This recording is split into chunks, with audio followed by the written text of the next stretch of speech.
Assalamualaikum. Jadi kembali ke 6 of July. Jadi video kita kali ini adalah mereview iaitu K-drama yang ada di Netflix, iaitu 2521 untuk episod 11 dan 12. Jadi episod 11 dan 12 ni sebenarnya tak berkait. Selalunya setiap minggu kan 2 episod. Jadi 2 episod tu kadang-kadang macam tak cukup di episod ini, di episod seterusnya disambung. Tapi tidak, dia macam di episod 11 ni dia habis begitu saja. Lepas tu episod 12 pun habis begitu saja. Jadi untuk kita breakdown atau review benda ni agak panjang, sebab kita akan cerita dulu episod 11 baru kita akan cerita episod 12. Jadi untuk episod 11 dia lebih fokus kepada kehidupan mamanya. Tadi kasih lihat kehidupan mamanya macam mana, betapa susahnya mamanya untuk terima kehilangan suaminya. Macam sebelum ni kan kita nampak macam si Nahidu punya kehidupan semasa bapaknya tiada, apa yang berlaku sama dia kan.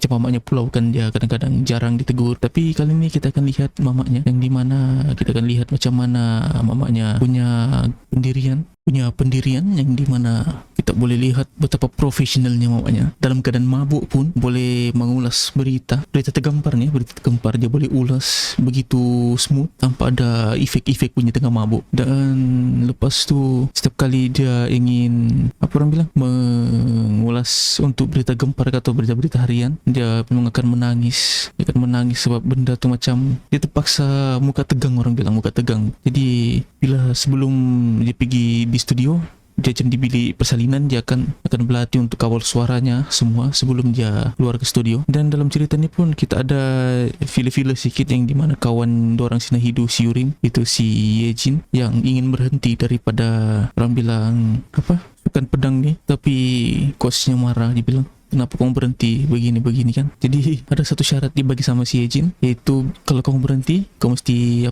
berada di suku akhir untuk ujian kelayakan kebangsaan. Jadi bila dia sudah sampai begitu, jadi dorang si Nahidu sama si Yurim ni pun ajar dia, latih dia supaya dia bersemangat ataupun lebih fokus untuk perlawanan akan datang tu, yang matlamatnya di coachnya bagilah supaya dia boleh berhenti daripada pedang ni. Di sini juga kita difokuskan sikit lah hubungan antara si Yurim dengan si Jiwon ke namanya, kawan si Huang yang pengulas radio sekolah tu kan. Jadi di situ pun kita dilihatkan mereka tengah dalam bibit-bibit percintaan, yang dimana di hujung si Yejin terpaksa menipu coachnya sebab dia bilang ada tambahan temu ramah lah begitu untuk dokumentari. Tapi sebenarnya dia sengaja tipu supaya si Yurim sama si Nahidu boleh pergi konsert akhir tahun. Jadi itu di hujung.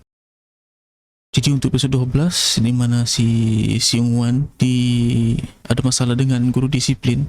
Atau di sekolah dua orang guru disiplin tu guru konseling, orang yang sama. Dan dia memang dari episod 9 ke 10 yang dimana kita lihat dia selalu backup orang-orang yang selalu kena marah atau selalu kena pukul dengan guru disiplin ni. Jadi bila di sini si Jiwon dipukul, ditampar sampai berdarah hidungnya oleh guru disiplin tu, jadi si Seung-wan ni dia tegur guru disiplin ni, dan dia ingin report polis. Bila dia report polis pun sama 2 kali 5 polis bilang itu masalah sekolah. Jadi benda yang dia buat tu pun memang salah. Jadi kenapa kau lapor sama polis? Jadi polis ni pun macam tidak mau masuk campur masalah sekolah. Dan pengetua di sekolah tu pun sama juga, backup cikgunya macam biasa. Dan bila polis tu balik ke balai polis lah kan, balai polis, jadi si Jin ni ada di sana tengah ambil laporan ke apa, dah silap atau jumpa dengan inspektor yang ambil kes bapaknya ni. Jadi dia ada jumpa satu wartawan dari media lain, yang di mana wartawan tempatan yang ambil kes si Huan tu pasal kes pelajar lapor dengan polis tentang guru disiplin ni. Jadi polis ni pun ceritakan begini-gini. Jadi si Jin ni mau tahulah siapa dia sebenarnya kan. Saya dengar sekolah tu, dia benar sekolah tu kan sekolah si Nahidu. Jadi dia dengar sekali bila dia cuba telefon si Seung-wan, dah diangkat. Jadi dia sempat kejar si Seung-wan. Sebelum wartawan tu temu juga dia terus tegur. Dia bilang, kenapa kau begini, ini sepupuku, kenapa kau begini kan. Jadi situ pun wartawan tu pun keluar dan tidak mau bertegur. Maksud dia batalkan dia punya temu ramah lah dengan si Seung-wan ni kan. Jadi lepas tu disiplin tu panggil si Seung-wan pergi bilik konseling, cerita begini-begini. Dia suruh tanda tangan, macam dia ugut lah, dia paksa. Kalau kau nak mau tanda tangan semua begini, antara kau dimalukan ataupun kau berhenti sekolah. Tapi si Seung-wan pilih untuk berhenti sekolah sebab kalau dia ugut kan, maksudnya dia ugut suruh minta maaf depan-depan, sedangkan benda tu tak salah. Benda tu salah dan dia tidak salah, si Siwon tidak salah, tapi guru disiplin itu salah. Jadi bila guru disiplin itu salah tapi dipaksa aja untuk anggap benda itu tidak salah, jadi si Siwon ini marah. Jadi dia lapor sama maknya. Maknya bilang, betul kak kau mau di sekolah, kenapa kau mau pindah ke apa? Tapi kalau dia pindah, dia kira dia malu, dia kira benda itu yang dia buat salah. Dan last pun si Siung Hwan berhenti sekolah pas mamanya datang mengamuk. Dia bilang, kenapa? Oh ini kak cikgu yang buat salah tapi tidak mengaku salah. Begini, aku tengok anakku begini. Baru dia anggap si Jiwon kan anaknya juga, pasal si Jiwon kan rapat sama si Siwon dari kecil kan, jadi dia anggap macam anaknya. Lepas tu yang si Yejin pula, kita balik sama si Yejin yang mau berhenti tu, dia pun sama juga. Dia dapat ke suku akhir. Bila dapat ke suku akhir, dia tarik diri.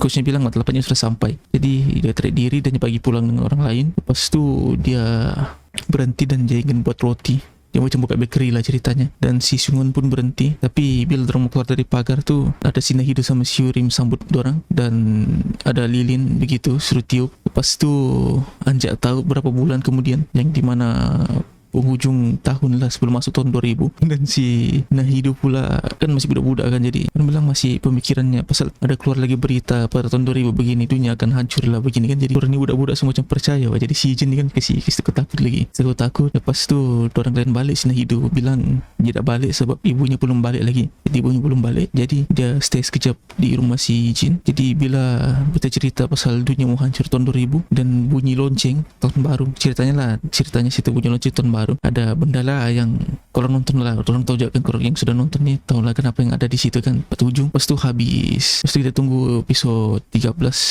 sampai 14 atau 2 minggu lagi, macam 2 minggu lagi sebelum habis. Kemungkinan kita akan cuba untuk habiskan lah satu siri ni, kita review satu siri ni. Jadi itu sahaja kita punya review atau breakdown untuk Definitely One Day episode 11 dan 12. Jumpa di video akan datang.